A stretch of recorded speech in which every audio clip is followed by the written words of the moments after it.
The man was gasping for air. His body convulsed as he collapsed onto the floor of his London apartment, his skin turning pale, his eyes wide with panic. Minutes earlier, he had sipped from a cup of tea at a quiet hotel bar. Now, the taste of metal and bitterness coated his mouth.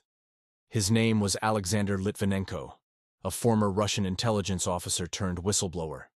Within hours, his body began to shut down, cell by cell, poisoned by one of the rarest substances on Earth, Polonium-210. It was November 2006, and London became the stage for a slow, public execution carried out with surgical precision. The man behind it? Not a shadowy rogue agent, but the very system Litvinenko had once served. The Federal Security Service, or FSB, Russia's powerful successor to the KGB. The story of the FSB poisonings is one of calculated silence, a world where enemies of the state die quietly, and denials echo louder than truth.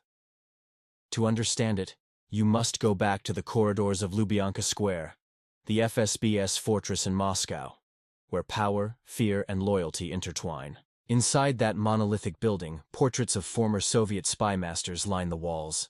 The air smells faintly of tobacco and old paper. It's a place where whispers decide the fate of nations.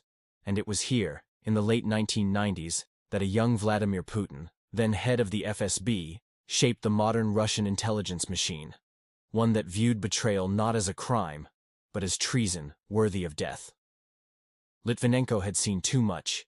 He knew how the system worked, how the Siloviki, the men of power, used fear to maintain control. In 1998, he stood before cameras at a Moscow press conference, exposing an alleged plot within the FSB to assassinate Russian oligarch Boris Berezovsky. It was a reckless move. "They told me to kill him," Litvinenko said, "but I refused." The silence that followed that sentence sealed his fate.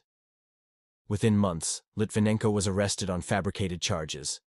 After a year in detention and mounting threats, he fled to London with his wife and son, where he sought asylum and began working with MI6. But exile could not erase his past. From his modest flat in Muswell Hill, he wrote articles accusing the FSB of orchestrating bombings, murders, and false flag operations to strengthen Putin's grip on power. Every word he published was another nail in his coffin. London was supposed to be safe. But the Russian state had learned long ago that its enemies could be reached anywhere. On November 1, 2006, Litvinenko met two men, Andrei Lugovoy and Dmitry Kovtun, both former FSB agents, at the Millennium Hotel in Mayfair. They ordered tea. The conversation was cordial, even friendly. Litvinenko had no reason to suspect that the cup placed before him had been laced with a microscopic amount of polonium-210, a radioactive isotope capable of annihilating human organs from within. He began vomiting that night. Over the next few days, his hair fell out, his skin blistered, and his internal organs began to fail. At University College Hospital, doctors were baffled. It wasn't until nuclear scientists were called in that the truth emerged. Litvinenko had been poisoned by a substance so rare it could only be produced in a state-controlled nuclear reactor. From his hospital bed, Litvinenko accused the Kremlin directly.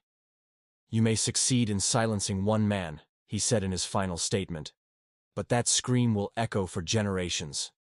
He died 3 weeks later, his body still radiating lethal energy. The British investigation that followed uncovered a radioactive trail across London, hotel rooms, airplanes, and even restaurants glowing under Geiger counters. Every path led back to Lugovoy and Kovtun, both of whom fled to Moscow, where they were later celebrated as patriots. The Kremlin denied everything. The message, however, was unmistakable. No traitor is ever beyond reach. But Litvinenko's death was not an isolated event. It was part of a broader pattern, a doctrine of retribution that became the FSB's silent signature. In 2015, opposition leader Boris Nemtsov was gunned down near the Kremlin walls. In 2018, former Russian double agent Sergei Skripal and his daughter Yulia were found slumped on a park bench in Salisbury, England, poisoned with Novichok, a nerve agent designed for military warfare. The attack left a civilian dead and sparked one of the largest diplomatic expulsions in modern history.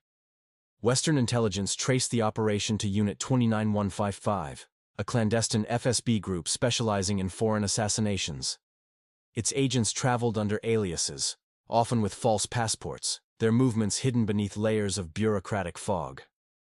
The men responsible for Salisbury, operating under the names Ruslan Bashirov and Alexander Petrov, were later identified as decorated Russian officers.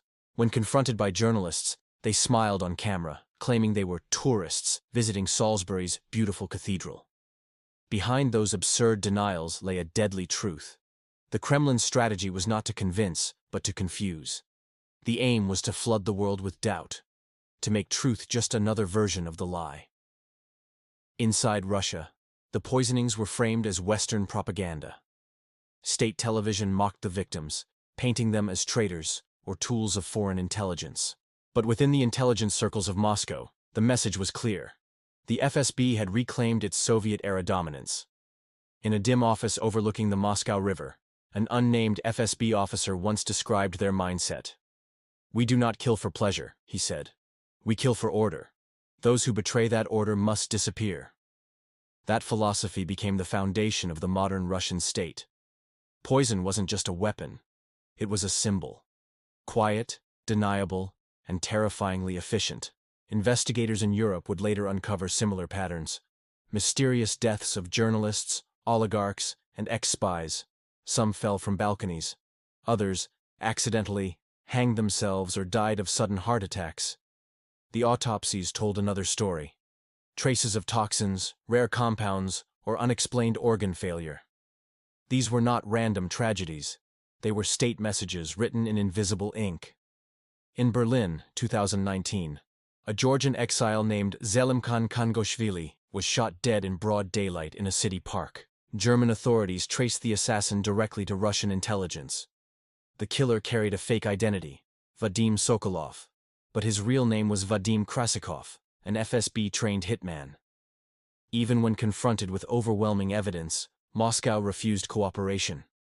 Every time the West responded with sanctions or condemnation, the Kremlin's resolve hardened.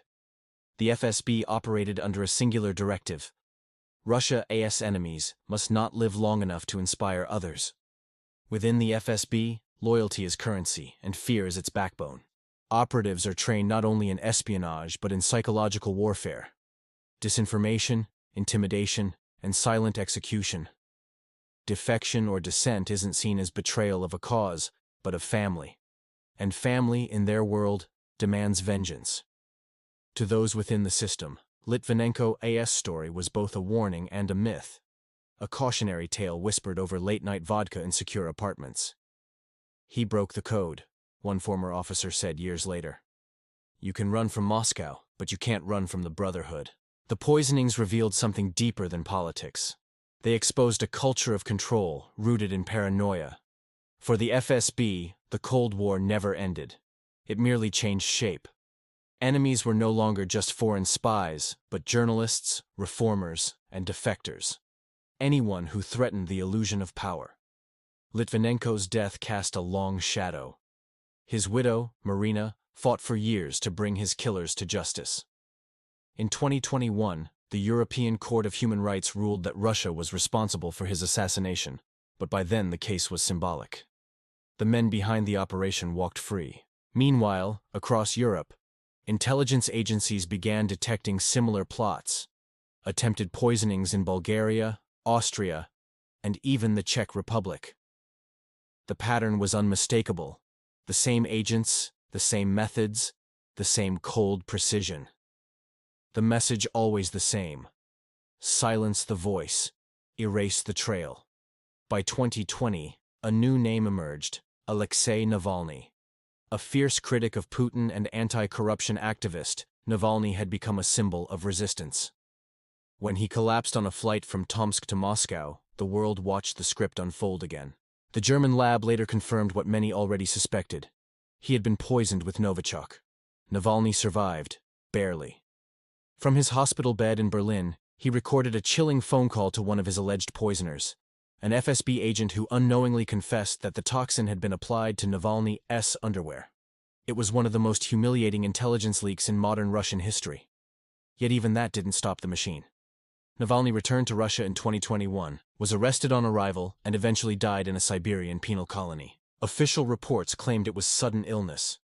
Those who knew him said otherwise.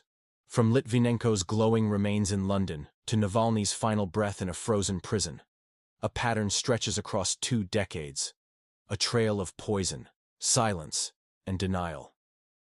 The victims changed, but the author remained the same. Inside the Kremlin, the system continues, quiet, unyielding, and self-justifying. To its architects, these assassinations aren't crimes, they are maintenance, the preservation of a myth that the Russian state cannot be challenged. As the world watches, the cycle repeats. In the FSB's world, poison is not only a weapon, it's a statement. The invisible hand of power, punishing those who dare to speak the truth. And somewhere deep inside Lubyanka Square, behind walls of reinforced concrete and layers of secrecy, a file is marked closed. Another name is erased. Another silence begins. The cup of tea that killed Alexander Litvinenko was more than an act of murder. It was a message written in radiation, a warning to the world. In Russia's war for silence, truth itself has become the most dangerous poison of all.